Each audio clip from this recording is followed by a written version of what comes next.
Do you want to stay here or join the others? I asked Sue as the rest of the group made their way to find another bar. Let's just stay here, she replied. I'm not in the mood to move around. We waved as the others left, and I began setting up the pool balls for another game. Your turn, I called over to Sue as she went to grab another round of drinks for us.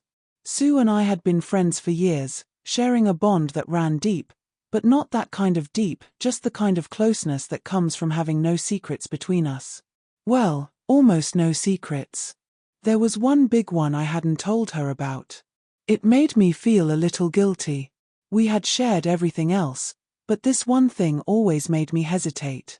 As I watched Sue sink the 8-ball, winning yet again, I made a decision. Hey, do you want to just sit down and talk for a bit? I asked, trying to sound casual. Was there a tremor in my voice? Sure, she said, signaling the waitress for more drinks, and led the way to a table. How's David doing? I asked as I sat down across from her. He's all right. I guess, she answered, her voice tinged with concern. Which isn't saying much. I sighed in agreement. Yeah, I wish I could do more for him, she added. Me too. Sue looked at me with a slight smile. He really likes you, you know. We've only met a few times, I said, shrugging. Yeah, but he thinks you're a good person. I smiled at that. That's nice of him, I said, fiddling with my beer. My mind was racing, trying to figure out how to bring up the conversation I both feared and needed. Sue, can I tell you something? Something nobody else knows? I asked, trying to keep my voice steady. My hands were trembling, and I longed for a cigarette to calm my nerves, but I resisted. Sue studied me, her eyes narrowing as if she sensed the weight of what I was about to say. This sounds important, she remarked, sitting up straighter. Taking a deep breath, I reached for a cigarette from my pack and lit it, the smoke helping to settle my nerves.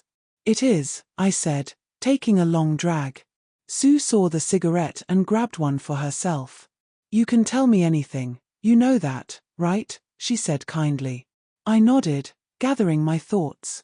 It's a little hard to explain, I started. Have you ever heard of the term transgender?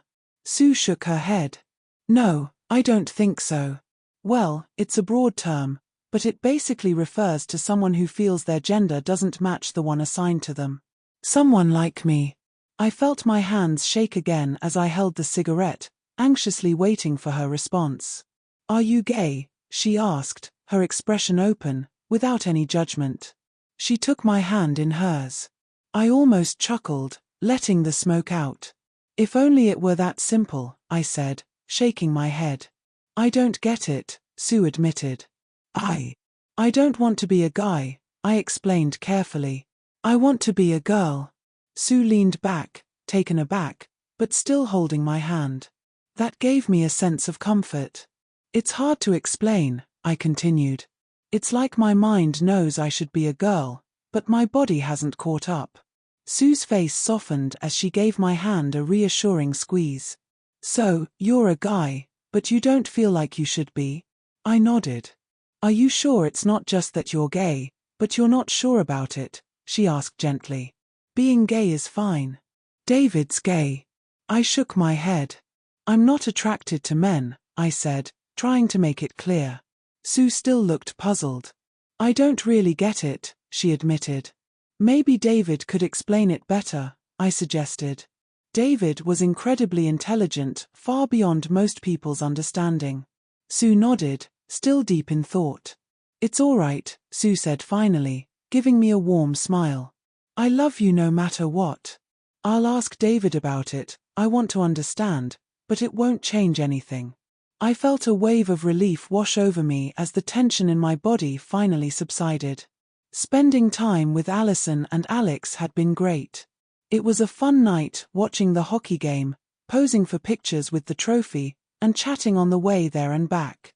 True friends are worth their weight in gold. Allison and Alex had been friends for what felt like forever. The three of us had formed a close bond in a relatively short time, but we were a solid group. We went through college together, dominated the school council, and practically moved to the city as a team. Alex and I shared an apartment, and I was working on getting Allison into my company. A lull in the conversation let me gaze out of the front passenger window, watching the countryside pass by. Alex and I were debating whether to renew the lease on our apartment. We had been fortunate as roommates, we had similar tastes in music, TV shows, beer, and pretty much everything else. We both had good jobs, and paying the bills was never an issue. But after coming out to Sue a few weeks ago, I felt ready to step into my true self and embrace my gender identity. It was time to tell Alex. "Can I tell you guys something?" I asked, still staring out the window as the familiar nervous tremors returned. "What's up?" Alex asked. "It's a bit hard to explain," I hesitated. "Is it tough?" Allison asked. "Yeah. It's about me. A big part of me, and a challenging one," I explained. "You're scaring me," Alex admitted. "It's not medical, well, not life-threatening, so don't worry," I said, turning to face them in the car. "Go ahead," Allison encouraged. "We'll listen until you're ready." I took a deep breath, trying to calm my shaking hands. Where do I start?" I muttered nervously. "Have either of you heard of Renee Richards?" Allison and Alex shook their heads in silence. Renee Richards was a professional tennis player. What's interesting is that she used to be a man. I'm sort of like her, but not in the tennis part.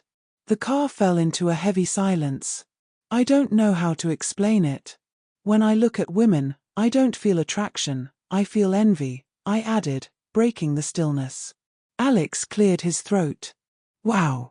That's a lot to take in," he said. "Don't worry. I don't expect you to get it. If you did, I wouldn't have to explain it. I don't think you can fully understand unless you've lived through it." "Yeah," Alex agreed. "How long have you felt like this?" "As long as I can remember," I said. "It's like being in the wrong body. Sure, this body carries me around, but it doesn't feel like mine." "Are you going to, go through with the change?" Allison asked. "Change? You mean surgery?"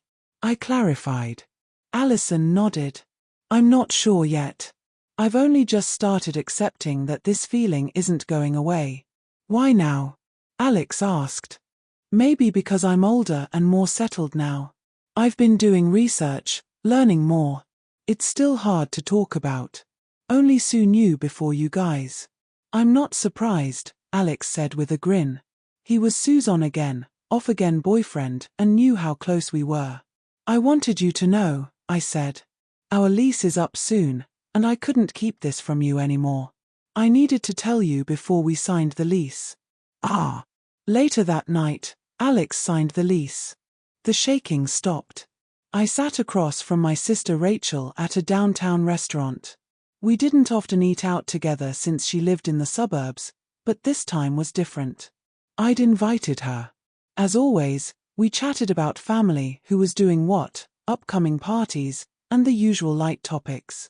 Dinner was winding down, but I had another reason for inviting her out tonight.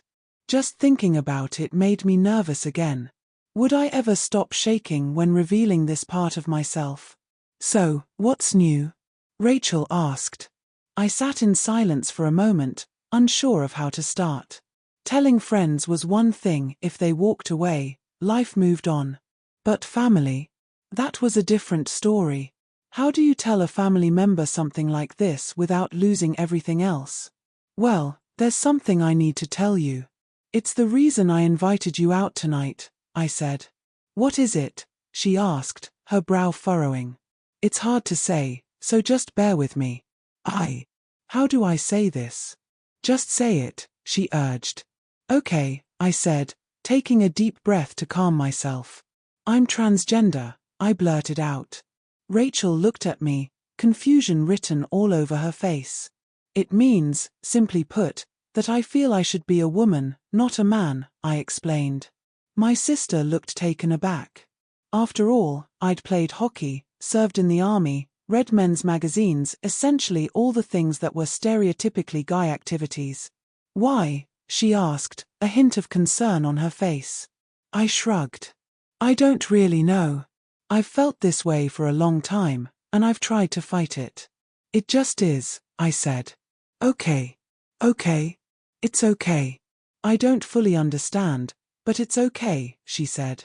I'm surprised you never noticed before. When we were growing up, I mean. I never would have guessed, she admitted. I was careful not to mess with your stuff, I grinned. You're lucky, she said, wagging her finger at me. We ordered dessert and coffee.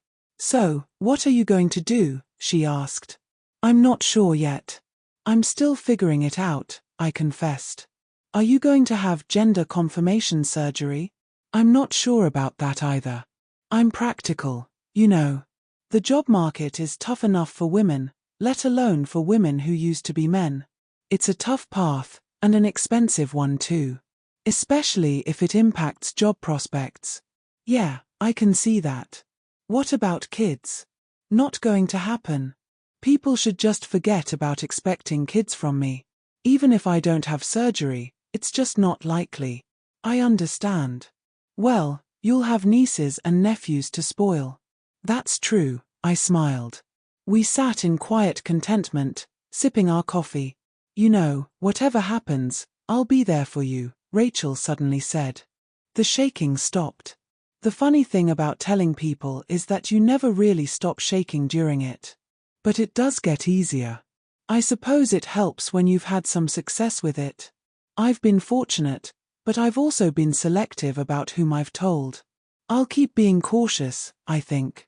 Maybe someday there'll be a time when the shaking won't even start. Don't forget to join me on Patreon for exclusive content,